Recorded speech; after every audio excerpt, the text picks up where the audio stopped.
Boa noite a todos. Boa noite quem está em casa também nos acompanhando.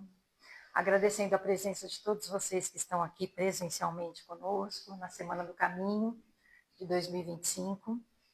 Vou falar um pouquinho sobre a Semana do Caminho, porque nem todos sabem o que é a Semana do Caminho. Então, a Semana do Caminho é uma semana que foi idealizada pelo nosso saudoso Sr. Alcides Gregório, que já se encontra na espiritualidade. Ele que idealizou essa semana, uma semana em homenagem ao aniversário da casa. E como o aniversário da nossa casa, que completou esse ano 70 anos, é no dia 17 de julho, e julho é um mês de férias, normalmente nem todos estão aqui presentes, então por isso que se escolheu a primeira semana de agosto, onde nós realizamos sempre uma semana de palestras com um único tema, onde diversos convidados vão fazer a explanação sobre o tema. Esse ano, nosso tema escolhido foi Sermão do Monte na Atualidade. Nós já tivemos, na segunda-feira, o Antenor Moraes, ontem tivemos o seu Adilson Ferreira, hoje nós vamos ter o Dr. Aldenis Leite e mais 2 apresentações amanhã e sexta-feira. Então, não percam, é feito para vocês essa Semana do Caminho, são palestras de muito aprendizado, tá? Então é especial por isso. Antes de nós começarmos, eu queria dar mais 2 recadinhos. O primeiro recado é sobre o aniversário da nossa casa, que nós vamos ter um jantar em comemoração aos 70 anos da nossa casa esse ano. Esse jantar será ali na Rua Aurélia, no Núcleo Assistencial Anita Brisa, não sei se todos conhecem, mas é ali na Aurélia. Esse jantar será no dia 23 de agosto, num sábado, das 19 às 22 horas. Tá? O cardápio serão crepes franceses, crepes salgados e depois crepes doces, e tudo está incluído. Os convites estão à venda ali na frente com a Inês, tá? Então, contamos com a presença de todos, pode levar quem quiser, não é só para quem frequenta a casa. Se vocês quiserem levar familiares, outros convidados, podem estender o convite a todas as pessoas que quiserem comparecer, tá? Mais um recadinho, nós teremos o Bazar da Pichincha na próxima semana, dias 13, 14 e 15, começa às 13h30, onde você pode aproveitar, são itens muito bons, auxiliando a casa, né? Essa venda é toda revertida para a nossa casa, então quem puder vir, compareça, que são sempre produtos muito úteis e em bom estado, né, Cláudia? Para aproveitar. E também a nossa casa está precisando, gente, então vou falar aqui para todo mundo, para quem estiver em casa também acompanhando, de kits de higiene. É sabonete, pasta de dente, escova de dente, o que puder colaborar para montar os kits aqui para as famílias assistidas, está faltando kit de higiene. Então é isso. Então agora vamos começando como nós sempre começamos, vamos nos acomodando aqui para a nossa prece inicial, para nós entregarmos a palavra aqui para o nosso convidado. Vamos elevando o nosso pensamento ao nosso Pai Criador, agradecendo primeiramente pelo dom da nossa vida, por esta oportunidade de estarmos aqui acompanhando a apresentação que será realizada. Que nosso Mestre Jesus abençoe a cada um daqui dos presentes, encarnados e desencarnados, que possamos sair daqui fortalecidos naquilo que mais necessitamos.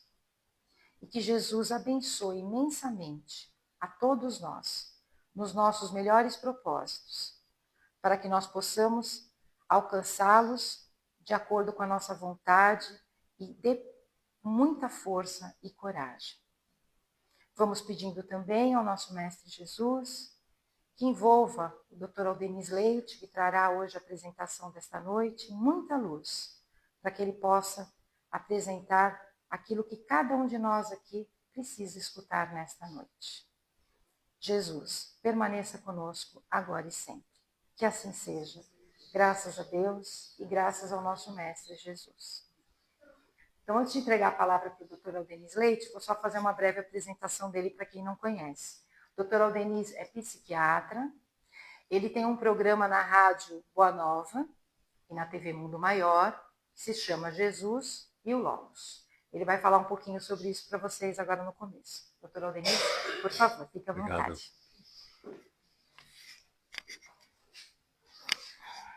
Uma boa noite a todos. Que o Mestre Jesus nos envolva na sua paz, na sua luz. O programa a que a nossa companheira se refere é um programa que existe na TV Mundo Maior e na Rede Boa Nova de Rádio desde 2017. Começou, na verdade, em 30 de agosto de 2017 e, como o nome diz, é uma ponte que temos feito desde esse período entre o Evangelho de Jesus e a logoterapia, que é um modelo de psicoterapia fundada por um psiquiatra austríaco chamado Viktor Frankl. Esse psiquiatra, na década de 30, criou uma teoria que ele denominou, já na década de 20, quando era estudante de medicina, ele desenvolveu o nome logoterapia, que significa, a palavra logos significa sentido, sentido de vida. E terapia significa cuidar. Então, o logoterapeuta cuida de auxiliar a pessoa a encontrar o sentido da sua vida. A palavra logos também tem um significado de espírito. Não espírito como conhecemos na doutrina espírita. Até porque Viktor Frankl era judeu, não era cristão. Isso quer dizer que ele fundou uma psicologia espiritual, como ele mesmo determina, mas espírito significa uma dimensão que existe em nós. Não a entidade, mas uma dimensão que nos torna seres espirituais, o que não difere muito do que conhecemos no Espiritismo.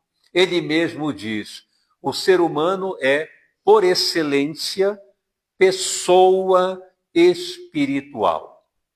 Espiritual aí significa uma área que nós possuímos que contém a liberdade e a responsabilidade. Nós somos livres para agir e, ao mesmo tempo, responsáveis para assumir o que a vida nos envia, situações, tarefas, pessoas. Isso quer dizer que o sentido da nossa vida nunca será, no fim das contas, nós mesmos. O sentido da vida está no mundo, nas pessoas, nas obras que realizamos e deixamos para esse mundo. Quando vamos observar a proposta de Jesus, nós identificamos uma similaridade indiscutível. O Cristo também pensava da mesma forma. O Filho do Homem não veio para ser servido.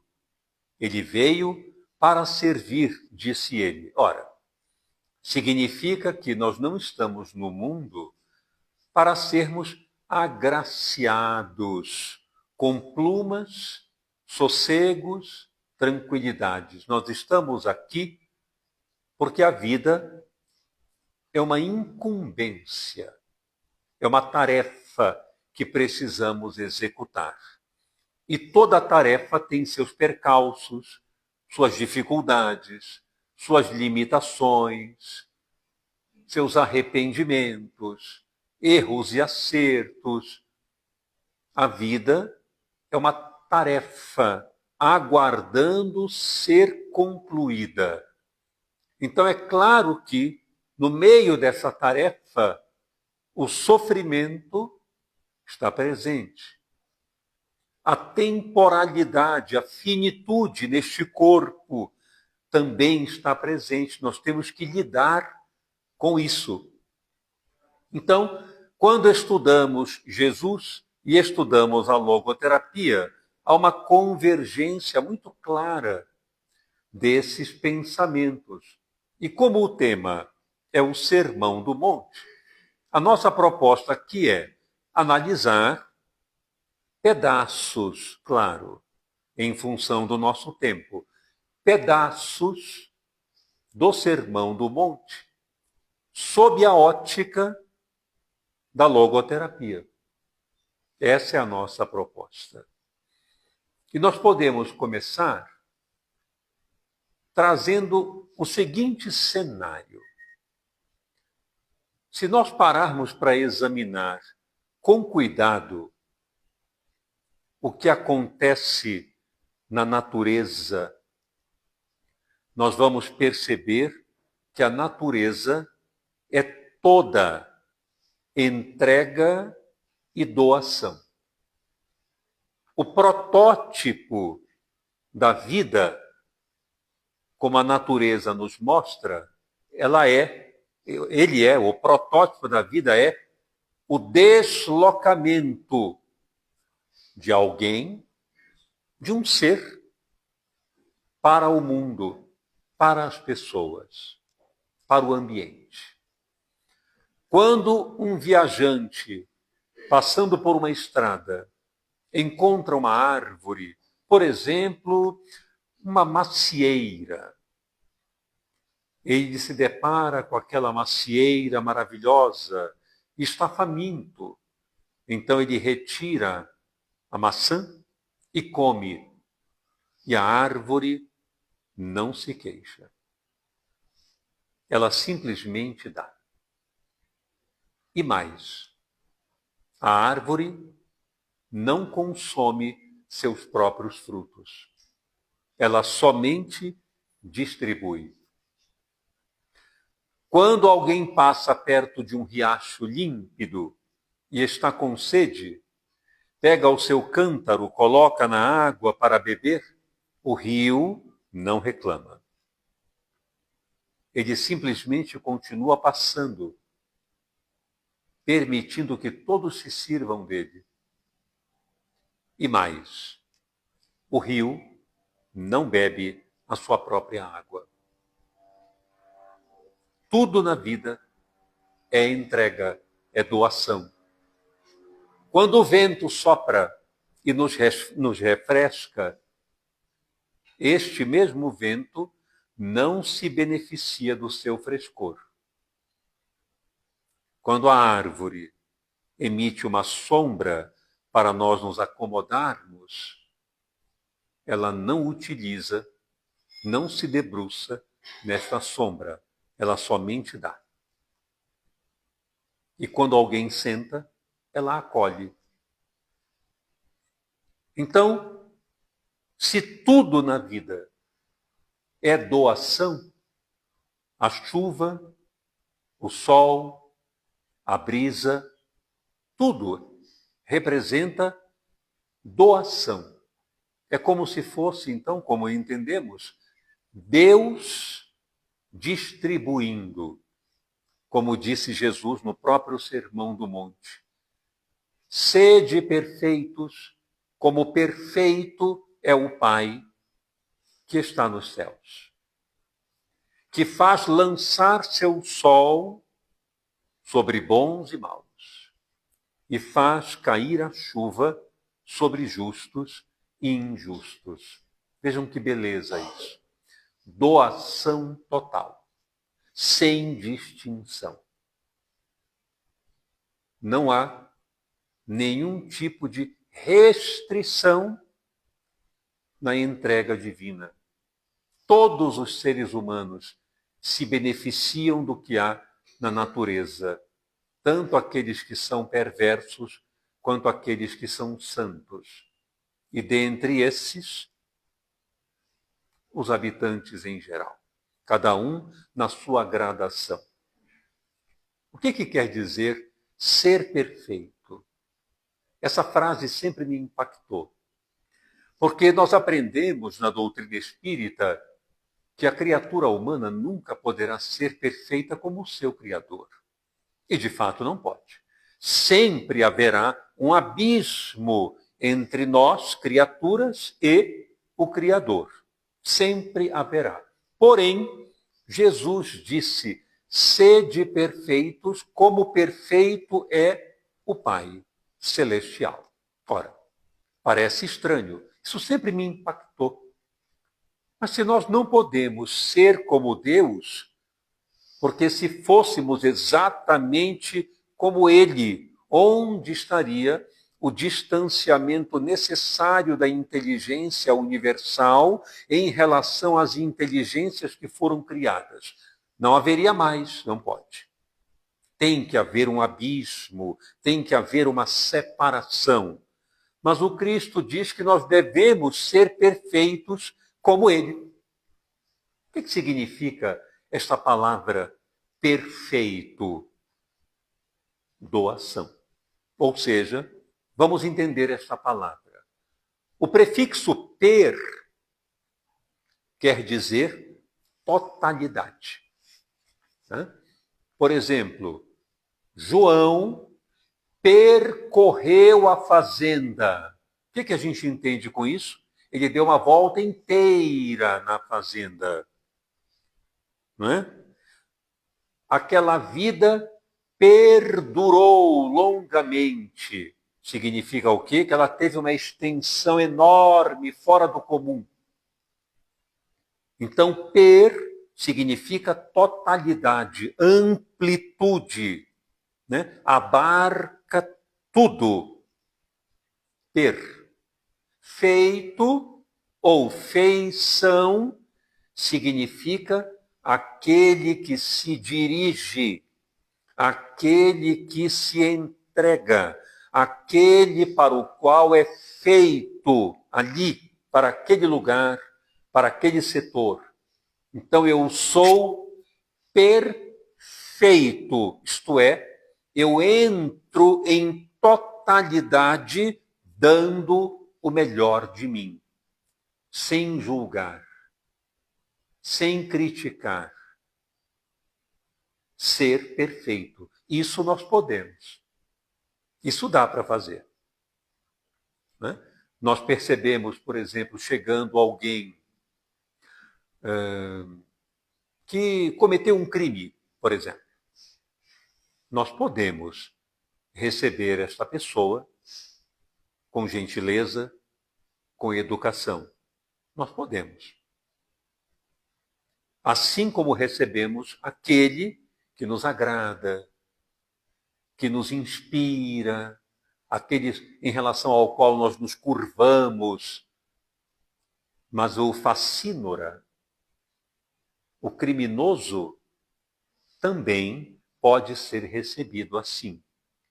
Por que ele precisa ser recebido com repúdio, com violência? Por quê? Não há necessidade. Nós podemos ser perfeitos, feitos para todo o bem, em toda a direção, a toda a pessoa, indistintamente. Isso a gente pode ser. Então, perfeição não significa ser bonzinho, não significa ser gracioso, aquela pessoa que nunca se magoa, aquela pessoa que nunca tem problemas, que nunca fica incomodada com nada. Fulano é perfeito, é maravilhoso. Isso não é perfeição. Né? Isso aí é uma camuflagem, é uma estratégia para lidar com as deficiências que não podem ser apresentadas. É outra coisa. Perfeição é quando tomamos uma decisão de, onde estivermos, não julgarmos, acolhermos a todos. Naturalmente, não sermos permissivos. A pessoa vem, nos agride, nos ofende, e nós, então, não tem nenhum problema. É claro que tem. Tem sim. Temos que colocar limites. Jesus era exemplar em colocar limites, sobretudo nos fariseus, mas recebia a todos. Recebeu Nicodemos com todo respeito. e era um doutor da lei. Todos os fariseus que se aproximavam dele, ele lançava uma lição. Não os expulsava, não os ignorava, mas colocava limite. Então, ser perfeito é isso.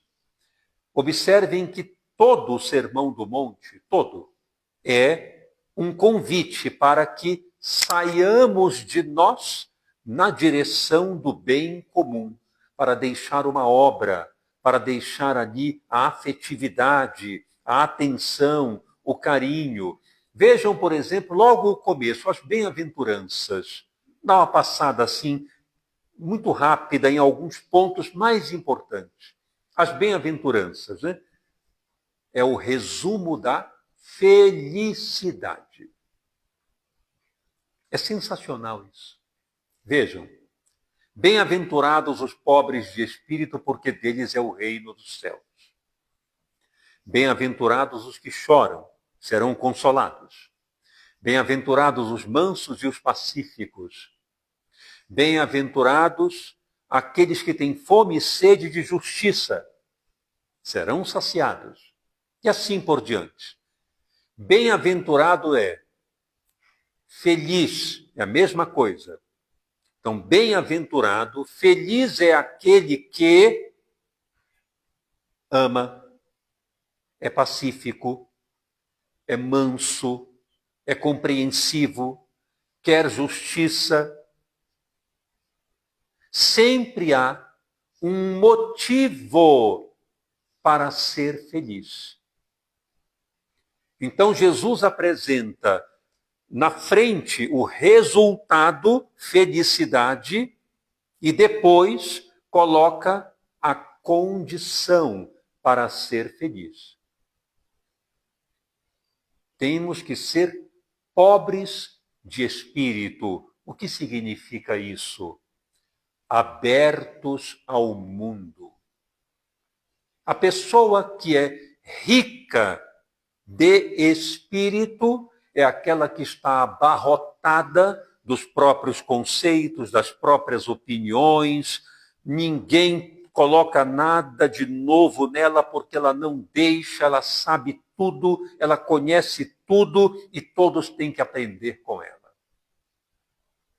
Esse não é o pobre de espírito. Por isso a palavra pobre, ou seja, há um lugar para receber algo, para aprender.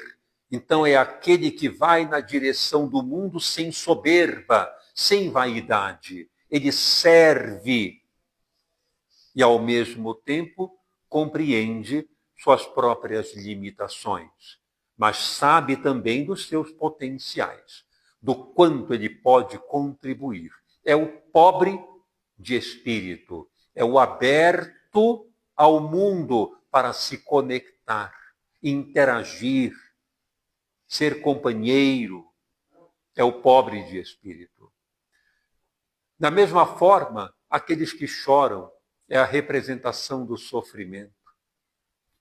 Até no sofrimento, diz Viktor Frankl, há um sentido a ser executado. Não há nada nesta existência que não tenha um sentido. Por isso que o suicídio não cabe em momento algum, porque a vida tem um valor, tem um sentido em qualquer circunstância.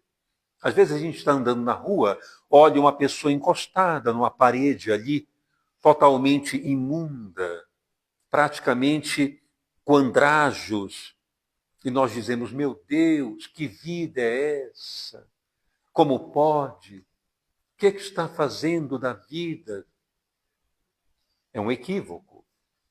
Ali há uma vida de pleno sentido. É que nós, na nossa estreiteza de olhar, não somos capazes de compreender o que há naquele coração. Não somos capazes de acompanhar os testemunhos que ali estão sendo vividos, os exemplos que ele pode estar distribuindo para quem passa. E muitas vezes toma imediatamente um grande impacto. Essa pessoa, por exemplo, como eu mencionei, que falou tudo isso, vejam como ele foi capaz de estimular nela um raciocínio moral, um raciocínio vital. Então é uma vida rica de sentido, embora talvez não nos agrade ver aquilo ou entender como aquilo pode ser daquele jeito, mas não cabe a nós. Então, todo o Sermão do Monte é entrega. Jesus diz então, logo depois das bem-aventuranças, vós sois o sal da terra. Isso é magnífico, é excepcional. Se o sal for insípido, com que se há de salgar? Servirá apenas para que os homens pisem nele. Olha que interessante. Nós somos o sal da terra. O que o sal faz? Dá sabor e é um conservante. Nós somos aqueles que abastecemos o mundo, que salgamos o mundo, as obras. Deixamos as obras vivas.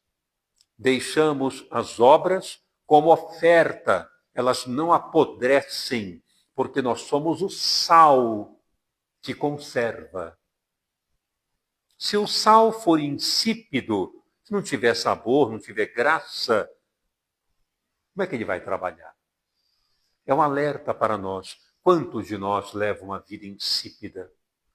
Uma vida cheia de crenças distorcidas. Eu não sirvo, eu não sou capaz, eu não dou conta, eu não mereço, eu tenho que sofrer mesmo, eu não tenho jeito. Aquela coisa que cultivamos apenas para não tomar atitudes. É uma estratégia. Porque quando eu digo que eu não tenho jeito, então eu não preciso me mexer. Olha que coisa confortável. Às vezes a pessoa diz, não, eu não sirvo para nada, corre todo mundo, abraça. Não, você é maravilhoso. Não auxilia, né? Essa pessoa precisa ser chamada à responsabilidade. Ela precisa acordar para o papel que ela tem na vida.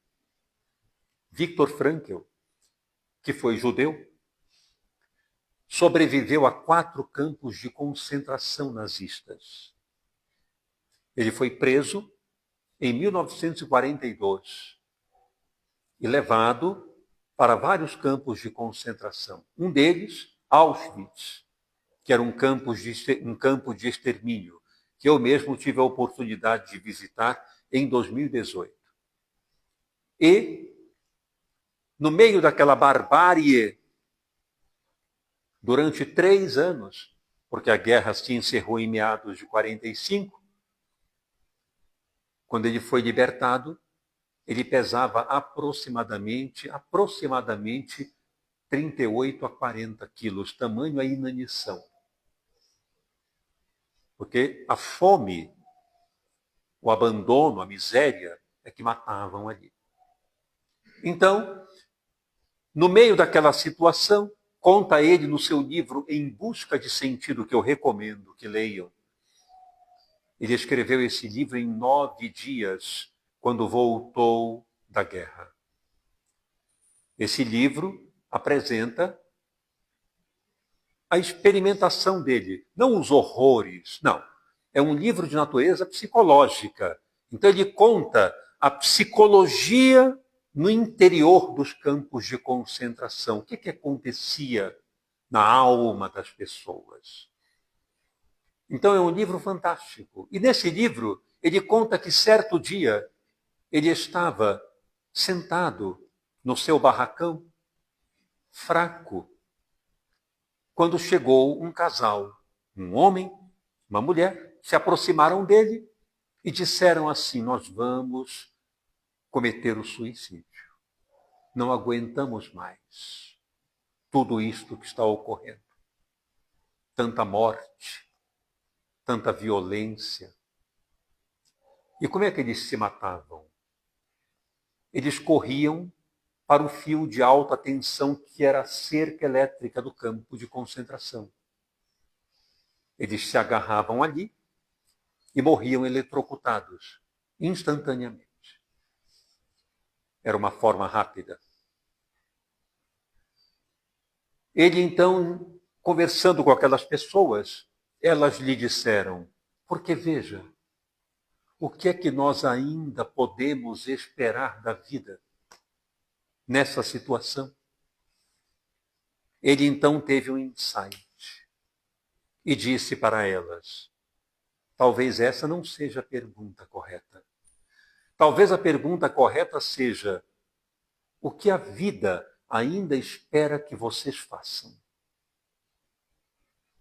E se houver ainda um futuro?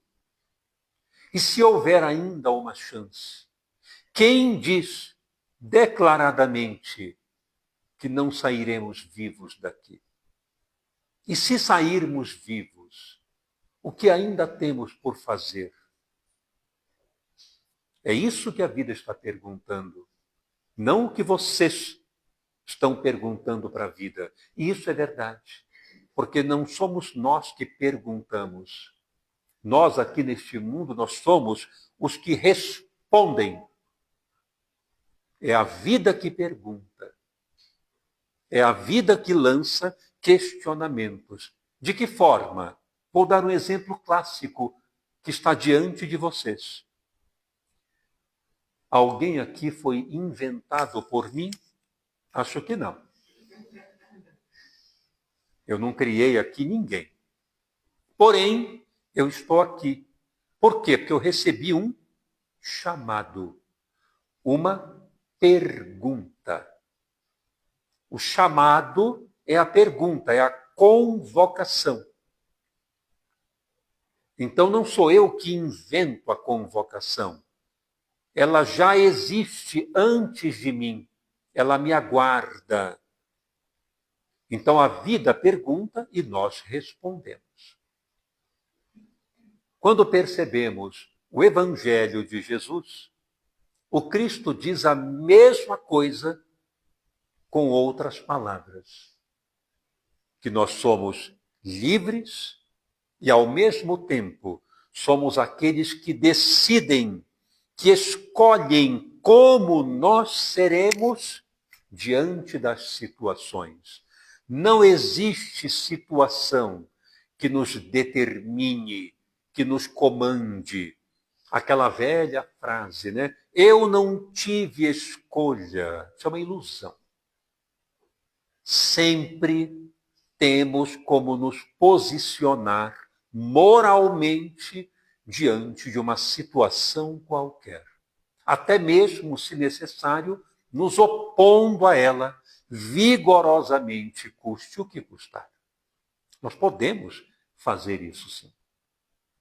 Nós sentamos, por exemplo, em uma mesa, em um determinado lugar, e nós não consumimos álcool, por exemplo. Os outros que estão ali consomem. E alguém chega e diz, não, hoje você vai provar. Você não vai fazer essa desfeita para mim, você vai tomar. O que faz a pessoa às vezes? Tá bom, só um golinho. Por quê?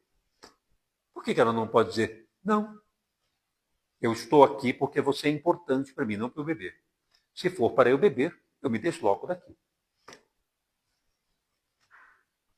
Nós podemos tomar posição autônoma diante de qualquer condicionamento. E aí, nisto, o Cristo declara exatamente a mesma coisa. O que ele diz sobre isso? Vamos lá. Vamos para o Sermão do Monte de novo.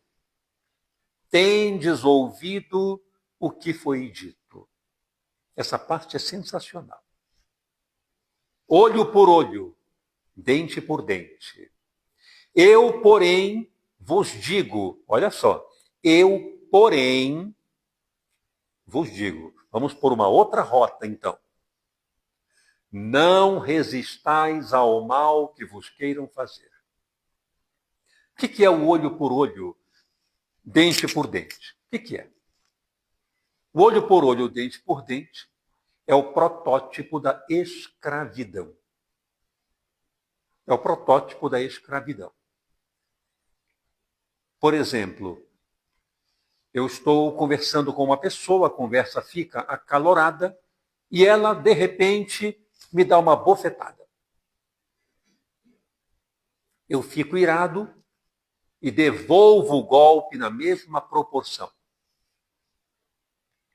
O que eu digo normalmente? Não posso levar desaforo para casa. Não posso tirar por menos. Mas o que eu fiz de fato ali? Eu obedeci o meu oponente. Eu me curvei diante dele. Eu fiz o que ele fez. Eu aprovei o que ele fez. Então quem manda é ele, não eu. Uma pessoa que devolve o golpe e diz assim, venci, consegui revidar, é uma ilusão, está iludido. Se submeteu àquela pessoa, repetiu mecanicamente o ato que ele praticou. Então ele se esmerou na ação do outro. Ora, ele é subserviente ao outro. O aluno está na escola, pega o lápis do colega para fazer uma brincadeira, quebra o lápis. O colega vai lá, pega o estojo dele, joga na parede, destrói tudo, faz pior. E diz, venci. Não. Ele foi escravo da atitude do outro. Como uma marionete, ele repetiu aquela ação. Então, Jesus propõe, não sejam assim. Sejam autônomos, livres. Esse é o protótipo da pessoa espiritual. Liberdade para agir e capacidade de responder de forma autônoma, conforme a consciência, não conforme o que o outro quer que faça, o que agrada, o que recebe, o que produz aplauso. Não, o que a consciência diz. É isso que nós somos.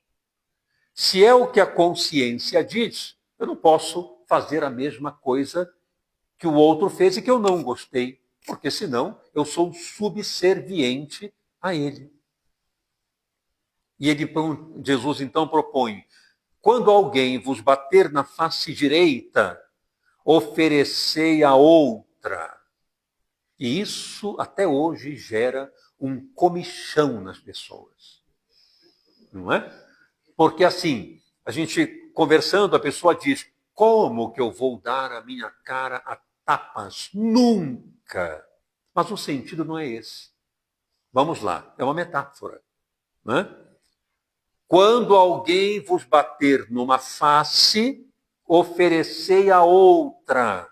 Face, modo, exemplo. A face de uma moeda tem na sua contraparte uma outra face.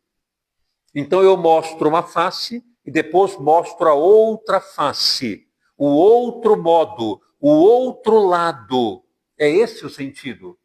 Então a tradução é, quando alguém fizer alguma coisa que você não goste, que te faça mal, mostre o outro jeito de fazer. E não faz sentido isso. Se uma pessoa repete a ação indesejada do outro, o que é que este outro que começou vai aprender? Que só tem aquilo para fazer.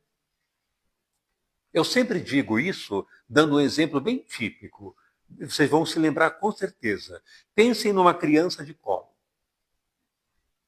Aí a criança de colo, né? Sei lá, 7 meses, 8 meses ali, no colo. O que faz geralmente a criança? Puxa os óculos, tal. Às vezes ela bate. O que é que normalmente os pais fazem? Seguram o braço da criança e não faça isso.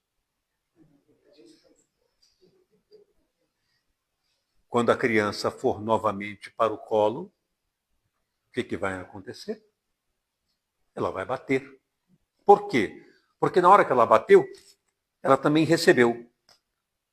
E na cabeça dela é assim. Então é isso para fazer. Não tem outra coisa. E os pais ficam irados. Nossa, mas eu chamo atenção e ele não aprende. É claro que não aprende, aprende o que é para bater. Porque nós repetimos o que ele fez. Então a proposta é não resistir ao mal. Porque assim o outro, na sua imaturidade, aprende um outro modo, uma outra face de agir. Totalmente adequado, totalmente coerente. E aí ele prossegue. Tendes ouvido o que foi dito. Essa é ótima. Amarás ao teu próximo e odiarás ao teu inimigo. Eu, porém, vos digo, amai os vossos inimigos. Até nós, espíritas, imaginamos que isso é para nós sermos bons, humildes, tolerantes. Não é. É para sermos livres. É para sermos humanos. Acredito que muitos aqui tenham um cachorro em casa. Creio que sim. Se eu for na casa de vocês e vocês entrarem na frente, o que o cachorro vai fazer? Abanar o rabo, saltar no colo, fazer festa.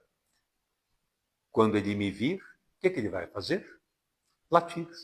E alguns até atacam e mordem, são violentos. Qualquer cachorro ama o dono e odeia o estranho. Nós não somos cachorros. Nós somos humanos. Nós somos aqueles que não agem por instinto. Nós agimos através da consciência do que é sadio. Portanto, amar o inimigo nos faz livres, independentes, autônomos, conscientes. Orar pelo que nos persegue. Isso nos faz conscientes de nós mesmos, pessoas autênticas e autônomas. Por isso que ele orientou que nós mudássemos a rota de ação. Todo o Evangelho é isso. É como nós somos melhores para o mundo, para as pessoas. Quando a tua mão for motivo de escândalo, corta e lança fora de ti. Melhor entrares na vida sem a mão do que todo o teu corpo ir para o fogo do inferno. Da culpa. Fogo do inferno é a culpa, remorso. Acho que não tem dor pior que essa. Corta fora. Se o teu olho é motivo de escândalo, arranca-o e joga fora. É uma metáfora para dizer que se a nossa intenção comportamental é prejudicar alguém, a mão ou o pé, que nos faz nos movimentar, agir, se for para prejudicar alguém, recua, vai para trás, estanca o passo, pensa melhor, porque vai gerar um problema. Se o teu olho for motivo de escândalo, corta-o, arranca-o. O que é o olho? A visão que eu tenho das coisas. O julgamento que eu faço, eu olho ali, por exemplo, uma pessoa que está assim, camisa vermelha, calça lilás, sapato marrom, cabelo azul, enfim. Lá vai o dardo na direção dela. É a visão. Por que nós não podemos deixar ela tal qual ela é? Ali, do jeito que ela quer. Podemos. Não precisamos fazer comentário algum. Então, esta visão crítica deve ser interrompida antes de cultivada. Porque senão vira o hábito da crítica, o hábito do julgamento, o hábito da fofoca. E isso traz consequências, naturalmente, muito graves. Então, fechando um pouco esse raciocínio, observem no Evangelho de Jesus se existe alguma passagem, qualquer uma, que diga: ame-se primeiro. Olhe primeiro para você. Se você não se amar, você não vai amar ninguém. Onde está escrito isso? Se alguém me mostrar, aí sim eu mudo de ideia. Não vai encontrar. Não vai encontrar.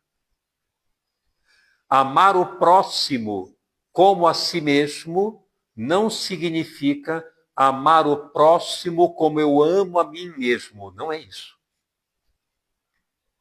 O si mesmo vem no fim, não vem no começo. Como é que eu posso gostar de mim se eu não fizer nada por ninguém? Como é que eu posso olhar para dentro de mim, como muitos propõem? Faça uma viagem para dentro. Olhe internamente primeiro. Veja a sua realidade espiritual. Cuidado, pode sair correndo. Porque vai chegar lá e vai encontrar oco, sem nenhuma ação de bondade, no celeiro da existência. Vai encontrar o celeiro vazio e vai ficar com que tipo de sentimento? Vergonha. Não auto-amor. O auto-amor, inevitavelmente, ele tem que vir depois que eu ajo no mundo, faço algo por alguém, estendo minha mão, coopero, trabalho. Aí sim, eu posso olhar para mim e fazer um bom inventário do que eu contribuí. E direi para mim mesmo: sim, você conseguiu. Realmente você se esforçou. Aí eu começo a gostar de mim. Então nós temos que ter esse cuidado. Quantas pessoas dizem: nossa, não consigo nem gostar tanto de mim, me amar, eu não consigo ter minha autoestima. Como é que eu vou conseguir olhar para os outros? E quando vê, chega lá pelos 80 anos e não conseguiu ainda olhar bem para os outros. Está tentando até aquele momento gostar de si mesma e não vai conseguir. Porque o gostar de si mesmo não tem esforço, é natural. Vem naturalmente do bem que fazemos e da alegria que sentimos por sermos operantes no mundo. Aí gostamos de nós, naturalmente. O esforço é para fora, não para dentro. Mesma coisa com a felicidade. Quantas pessoas vivem... Eu canso de escutar isso na terapia, por exemplo. A pessoa senta e durante a terapia fala assim: nossa, puxa, será que é tão difícil ser feliz? Tudo o que eu queria era ser feliz, eu não sou uma má pessoa. Eu só queria ser feliz e não consigo. Não consegue porque o que ela quer é ser feliz. Felicidade a gente não persegue. Sabe aquela bola que pula, que a gente pega, escapa da mão, sai correndo, quanto mais a gente corre, mais bate ela, mais ela vai? Acontece isso com a felicidade. quanto mais eu quero ser feliz como objeto de interesse direto, menos eu sou. Porque felicidade nunca é conquista. Quem ler isso em livro de autoajuda, feche o livro, coloque na estante e deixe lá. Felicidade não é... Conquiste sua felicidade. Vai morrer decrépito e não vai conseguir. Porque felicidade é dada. É a vida que dá. São as ações que naturalmente criam aquela felicidade que chega por encanto. Reparem, vocês estão passando e alguém ali precisa de vocês. Por algum motivo. Você pode me ajudar aqui? Posso? Ajuda, carrega, coopera ali, resolve o problema e a pessoa diz em lágrimas: você não sabe o quanto você me ajudou. Você não faz ideia do quanto foi importante a sua presença aqui. Nós vamos nos sentir deprimidos? Eu acho que não. Nós vamos nos sentir felizes. Quem rouba essa felicidade dessa ação? Ninguém. Nunca mais ela se apaga. Nunca mais essa felicidade se destrói. Basta olharmos para a concretização do que fizemos e sentiremos aquela alegria constante de estarmos no caminho do bem. Não sem erros, claro, mas no caminho do bem. Felicidade é isso. Ela chega simplesmente. Então, quem ficar em casa se autopoliciando, se autoexaminando, se autoestudando, meditando, fazendo zen, não encontrará nada. Há muita coisa lá fora, há muita gente lá fora, há muito trabalho lá fora esperando por nós. E só depois disso é que a felicidade aparece. Como por encanto, digamos, como uma dádiva, um presente. O próprio Cristo disse isso. A mão esquerda nunca deve saber o que faz a direita. E depois que nós oferecermos a direita sem estender a esquerda, fizermos o bem legítimo, porque o amor é uma direção única, não pode vir na mesma direção da entrega.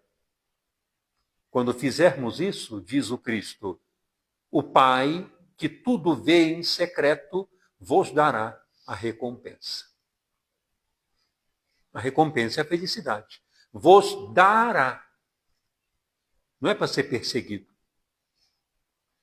Então dá para a gente perceber o quanto levamos, às vezes, uma vida de forma muito equivocada, exigindo coisas que não nos cabem, querendo, cobrando. E, como as coisas não acontecem exatamente como desejamos, lá adiante, vivemos uma vida de frustração, sem necessidade. Porque é a vida que pergunta, não somos nós. As coisas não são como nós queremos. Nós configuramos o que a vida dá.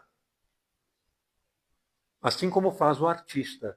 O artista não recebe o mármore lindo e desenhado. Ele recebe aquele bloco sem forma. É o que ele tem na mão. Aquele martelinho velho. Aquele formão velho. Mas dali sai uma obra magnífica. Ele configura o que é tosco e transforma em algo luminoso. Porque a vida nos dá, mas não é como a gente quer. Não é do jeito que exigimos. Não vem. Então fica aqui essa visão do Sermão do Monte, que é um convite à doação, um convite à entrega. Isso é que Jesus quis passar para nós. No mundo tereis aflições. Porém, tende bom ânimo. Eu venci o mundo. Ou seja, não é que ele lutou com o mundo, não significa que ele achou o mundo horrível e teve que superar. Não. Vencer o mundo é criar uma obra, erguer um edifício, colocar ali no mundo algo além daquele mundo que não tinha. É vencer o mundo e não deixar o mundo como está. Então eu concluo aqui com uma frase que eu guardo muito para mim, com muita honestidade, e quero dividir com vocês, que é o seguinte: desde quando eu conheci a logoterapia e a doutrina espírita, que foram praticamente ao mesmo tempo, no mesmo ano, curiosamente, eu aprendi uma coisa. Eu me recuso terminantemente a devolver o terreno que eu recebi aqui para cuidar, lá no fim da vida, eu me recuso a entregar do jeito que eu recebi. Eu não aceito. Ele tem que sair daqui com vários brotos, pelo menos. Não precisa nem ser cedro, não precisa. Uns brotos já está bom, mas não vazio como eu recebi. A gente recebe vazio. A gente recebe um terreno em potencial. O que fazemos com ele é de nossa conta. Eu me recuso a devolver como recebi. E eu queria convidar vocês a fazer a mesma coisa. Não devolvam como receberam. Será muito ruim. Será muito doloroso. Então, fica essa mensagem aqui. Muita paz, muito obrigado. Muito obrigada.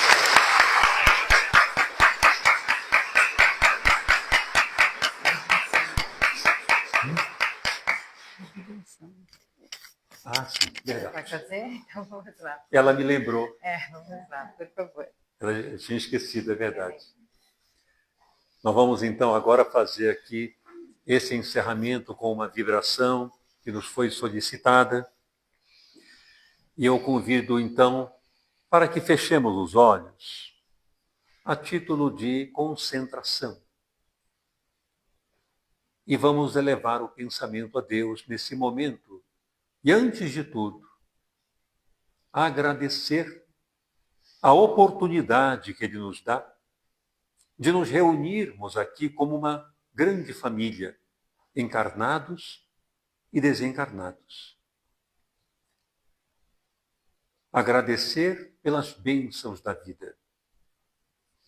E nesse clima de alegria, de felicidade como consequência do dever dignamente cumprido, que nós hoje estamos aqui, cumprindo um dever, uma presença, uma conexão digna de valor, e aí sim aparece a felicidade.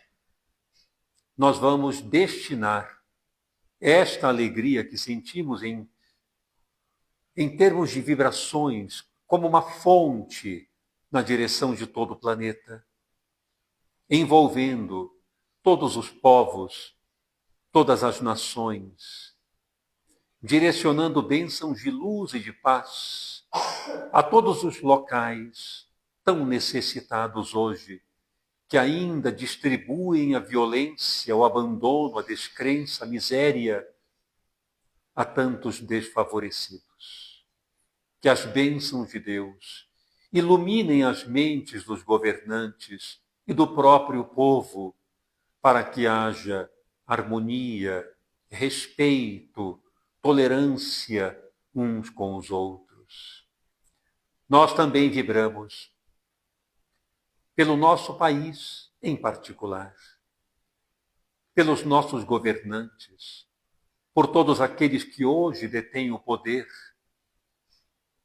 Uma tarefa tão difícil, uma tarefa que nos leva à beira do precipício. Que todos sejam amparados. iluminados em suas mentes, a fim de que tomem as melhores decisões, as mais coerentes, na direção de toda a população. Nós também envolvemos todos os que sofrem nesse momento.